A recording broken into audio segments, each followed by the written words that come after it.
right. Good day at Helms. Shout out to Ludig. It reads Lustig, but it's actually Ludig.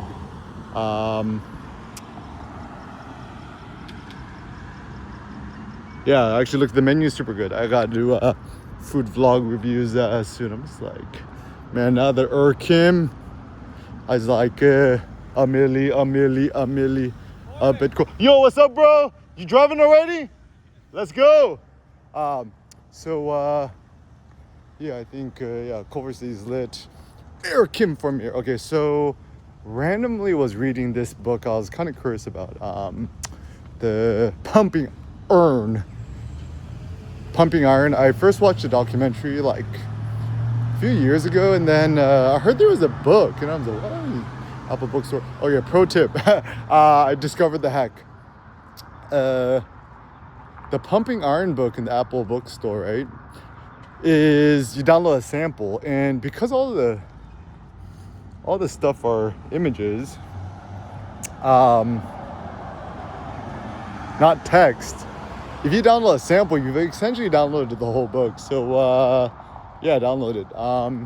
So what's interesting is, the first part of the book, they're talking about like the 70s, and then like later it just kind of jumps forward to the 80s, right? And I think it's so critical to study it because like anyone who thinks super fit, like this is actually really important.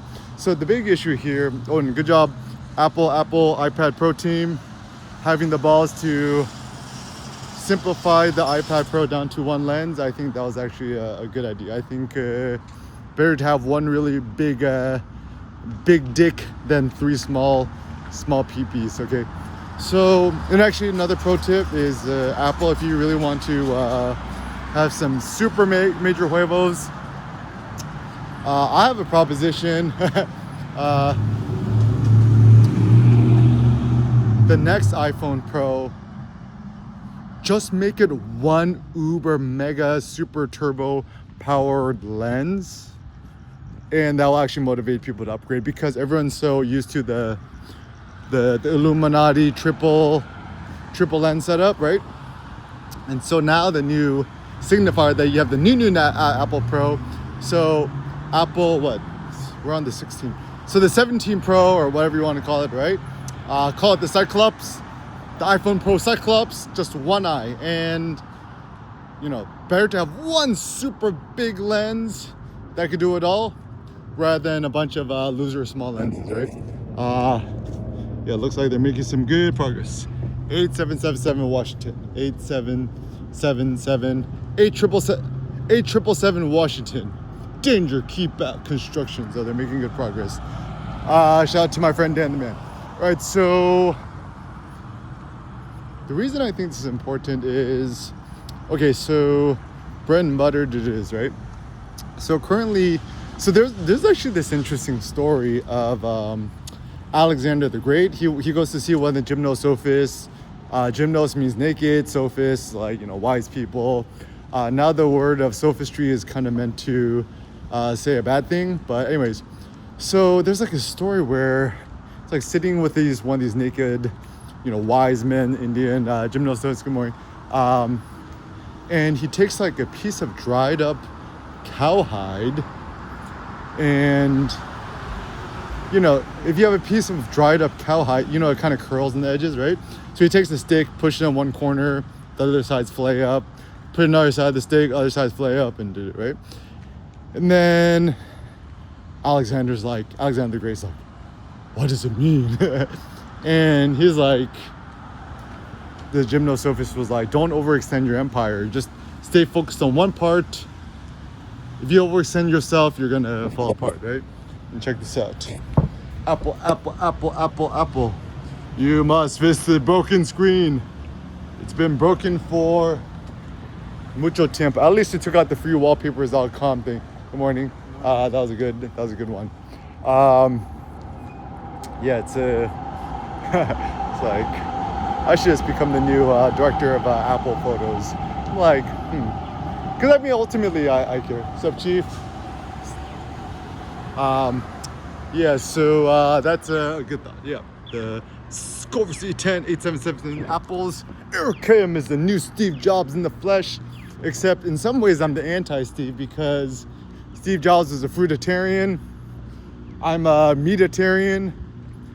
I'd rather look like a Greek demigod than an emaciated Steve Jobs. If anything, like, it's funny, different generations, right? At least shout out to my best friend Zack Snyder. Oh, if you want to cast a Asian Greek god, you gotta bring back the movie 300, but do it for the Asian audience. Cast Eric Kim as a Greek god, eric@erickim.com. Holla at your boy.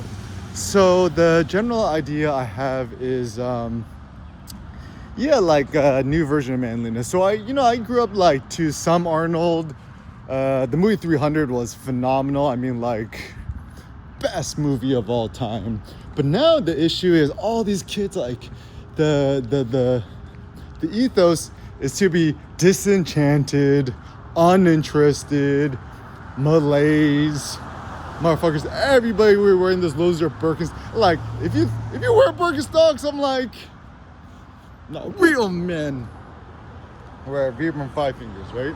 And vlog with iPhone Pros. No, sorry, iPad Pros. And actually, the truth of the matter is,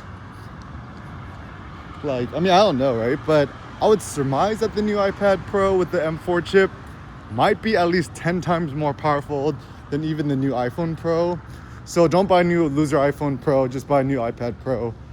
But anyways, so yeah, anyways, I think kind of weird modern day notions of masculinity have been kind of perverted, even in Arnold's time when he made bodybuilding what it is today, right? And what people don't understand is essentially Arnold Schwarzenegger is bodybuilding. And the truth of the whole winner take all mentality, it's super true, is you think about all his contemporaries, right? Ain't nobody know none of their names, only Arnold. Everyone still knows Arnold, right? Even now I know Arnold, but I can't even pronounce his last name. But if you just say Arnold, everyone knows who Arnold is. There's only one Arnold, right?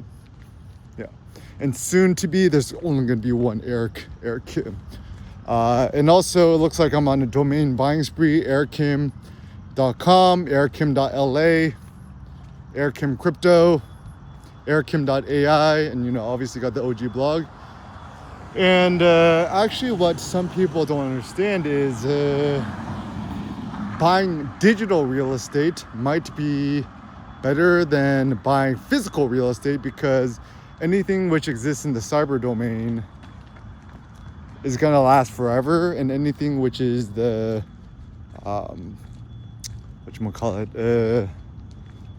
physical realm is gonna slowly degrade. So that's the reason also why, if you think about the winner take all dynamic, Bitcoin is still the GOAT. If you gotta stay in the traditional markets, buy MicroStrategy, MSTR. Shout out to Michael Saylor, Michael.com, Hope.com. And I don't know, I think the reason why this is so important is the whole allure of modern day capitalism, right? Life, liberty, and the pursuit of happiness. So when you think about the pursuit of happiness, what it really means is, like this desire for economic prosperity, a greater future, essentially to have it better than what your parents had. I finished watching this interview about the diversity myth between Peter Thiel and one other dude, kind of looks like my friend Kevin McKenzie. And what I discovered is,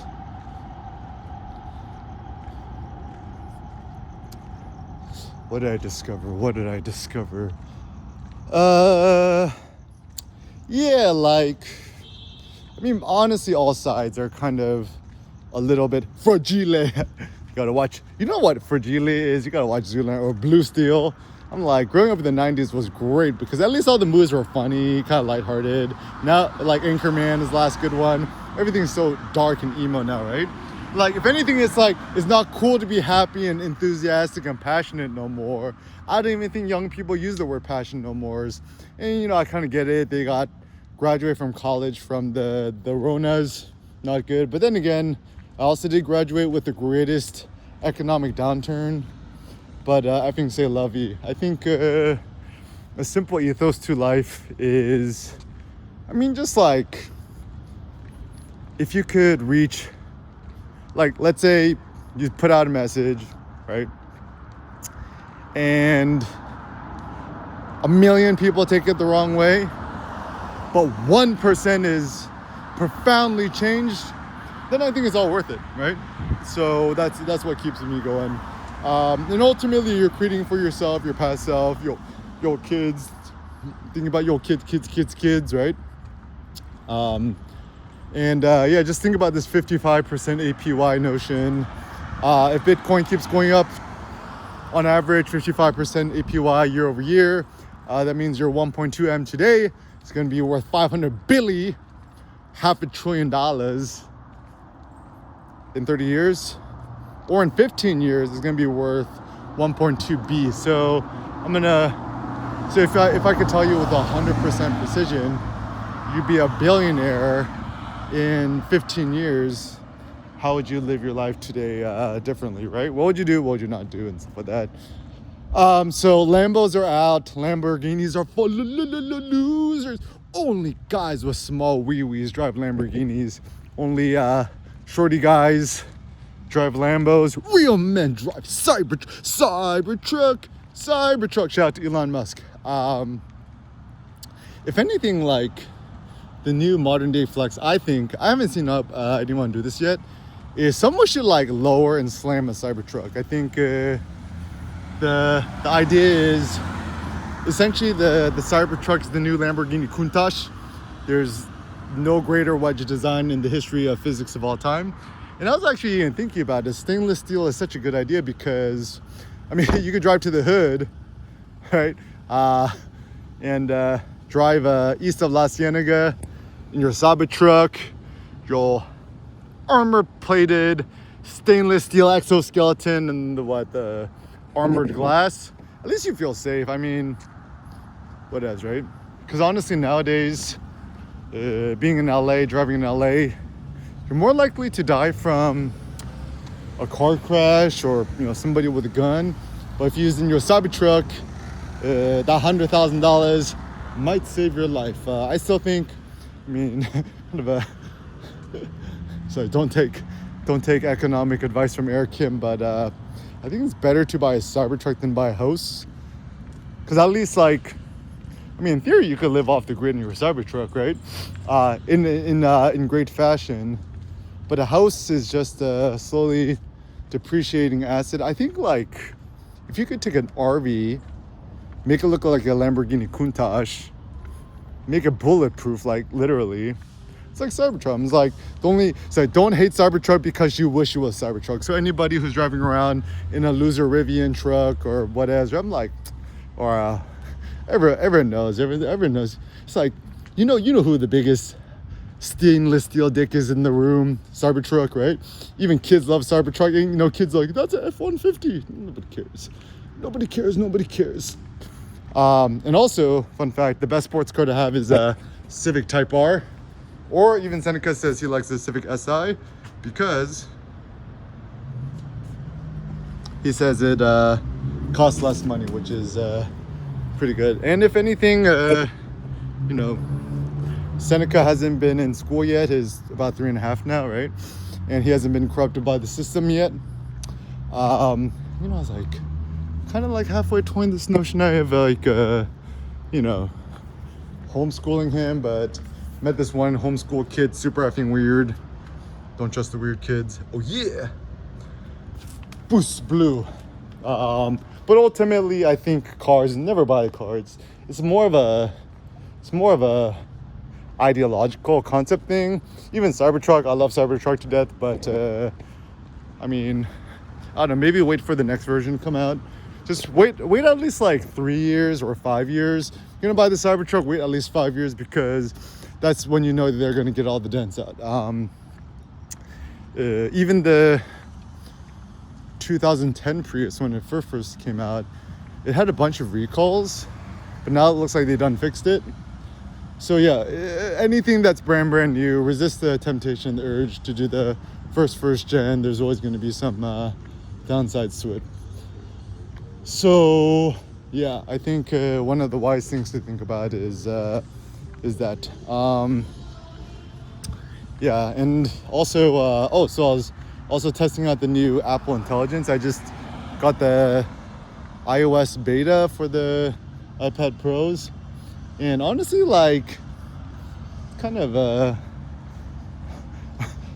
I'm like, even I'm scratching my head. I'm like, so what does this do? Like, what is the difference between Apple Intelligence and Siri? It's like, I mean, Apple, obviously, you guys will never say this, right? But just be like, if you're an Apple executive, you're listening to this, right? Someone's like, what's the difference? It's like, Apple Intelligence is like Siri ...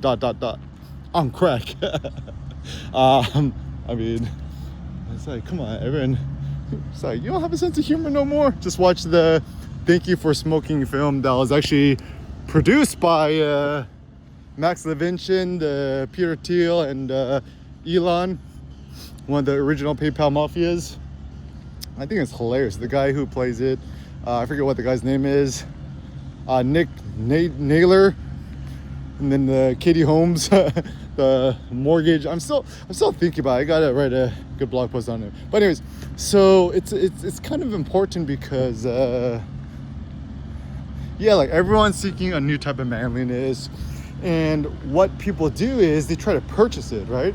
Through buying a car, buying a 911, buying a lizard truck. And typically, I've discovered anybody who drives a truck is either partially handicapped, like super old and fat and, shorty guy, the midget from Austin Powers, whatever, right? And like, honestly, like if you're smart, just drive a 2010 Prius and just put all your money into Bitcoins, and then you essentially turn your body into a demigod. I